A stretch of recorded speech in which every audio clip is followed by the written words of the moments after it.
Hey, hey. I want to talk to you briefly about where research is in marriage and family therapy.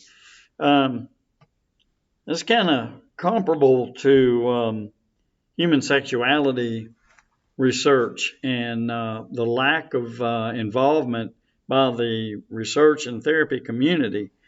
And this has now been somewhat corrected. I think in human sexuality, you're still going to find, I don't think, I know, you're still going to find people reluctant to get involved in that for various reasons.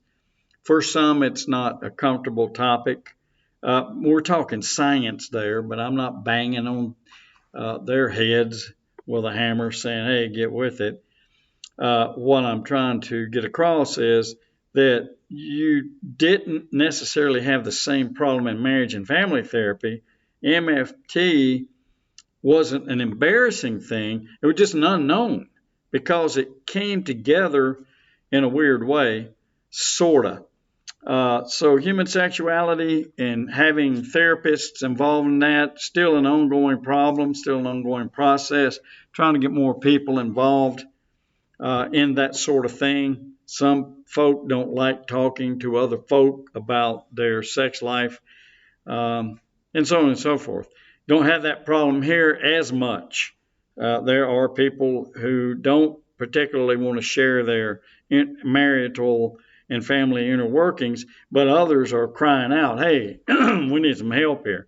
So research is necessary, and we have to develop the means to help them. Now,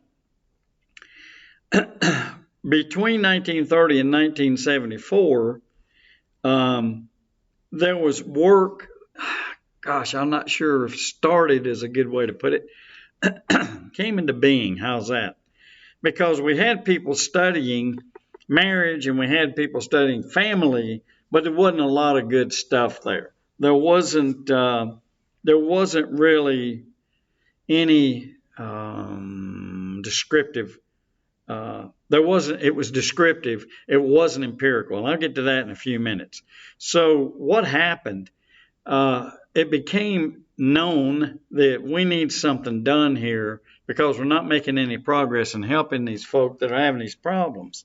So the researchers already in the field began to try to design some things that would make it better for therapy, make it better having data to understand what it was they were dealing with. And we can divide these things into phases. So 1930 to 1974, at that particular period in time, the research, I'm not talking about the therapy, excuse me, I'm talking about the research. The research was basically descriptive. And people, researchers, examined what was already there and tried to put together some sort of a standardization for this. And they ran into problems because there wasn't enough data to quantitatively put together research. And then, as you well know, research means writing papers. So they couldn't make that work.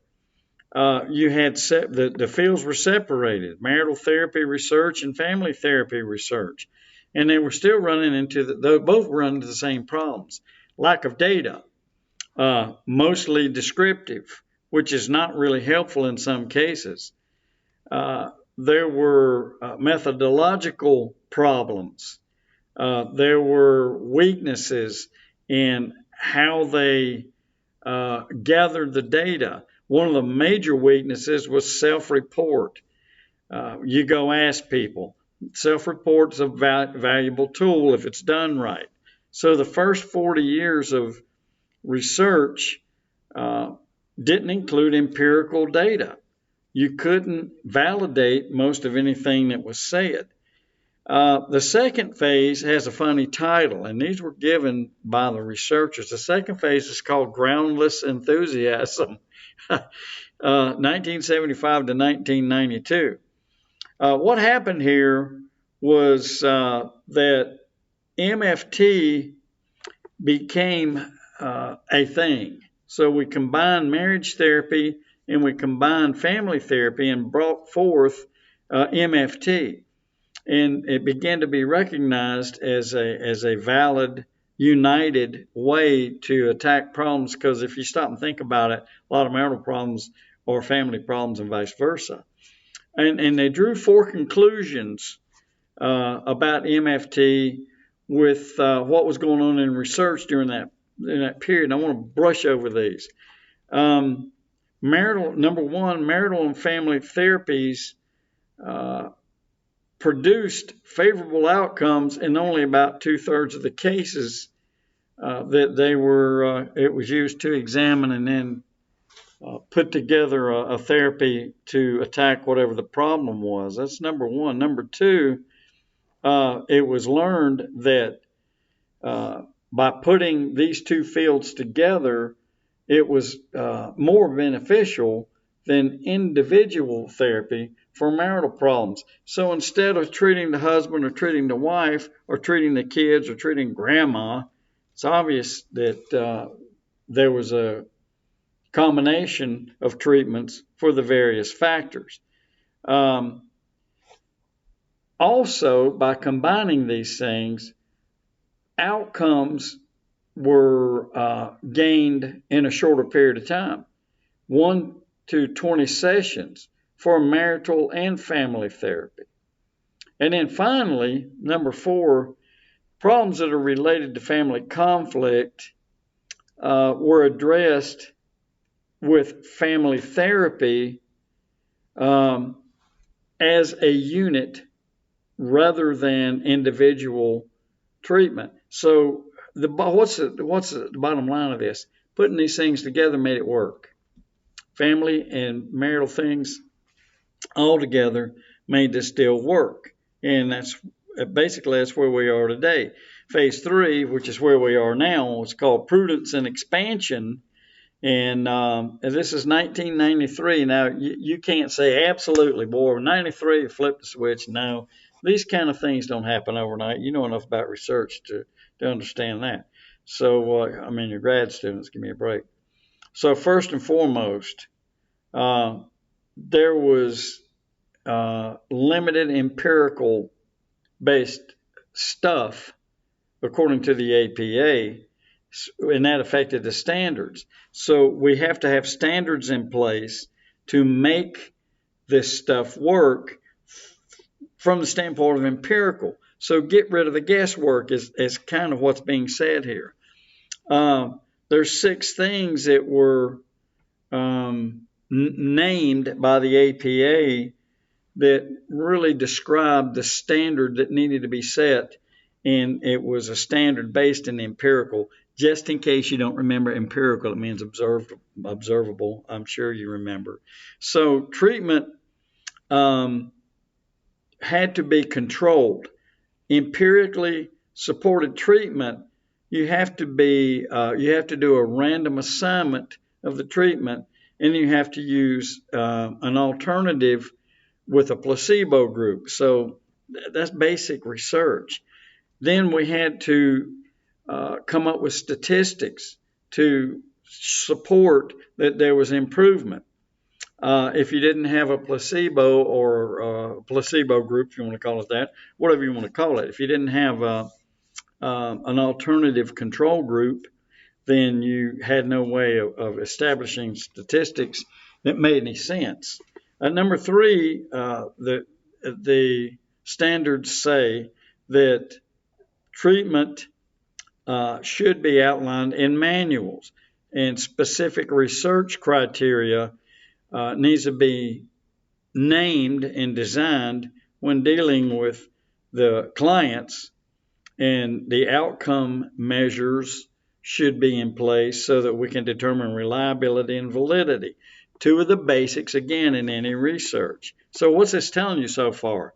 We're throwing darts prior to 1974 and even 1993 in some cases. Efficacious, a weird word. For the study to meet this criteria of efficacious. I'll let you look it up. I'm not going to go into definitions.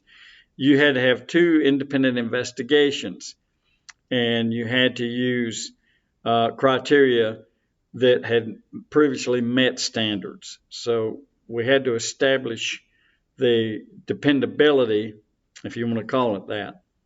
Number 5, we wanted to rule out any absence of maybe possibly efficacious, and that was done by using only one study. So you have an independent study alone, and that's going to satisfy the possibly business. And finally, for a study to meet efficacious and specific, then the study has to demonstrate that it's superior to alternative treatments. And you have to have at least 2 independent investigations that show that. So it's basically, if you read anything about APA, this is just following right in line of what they determine and what they demand. And what's the bottom line?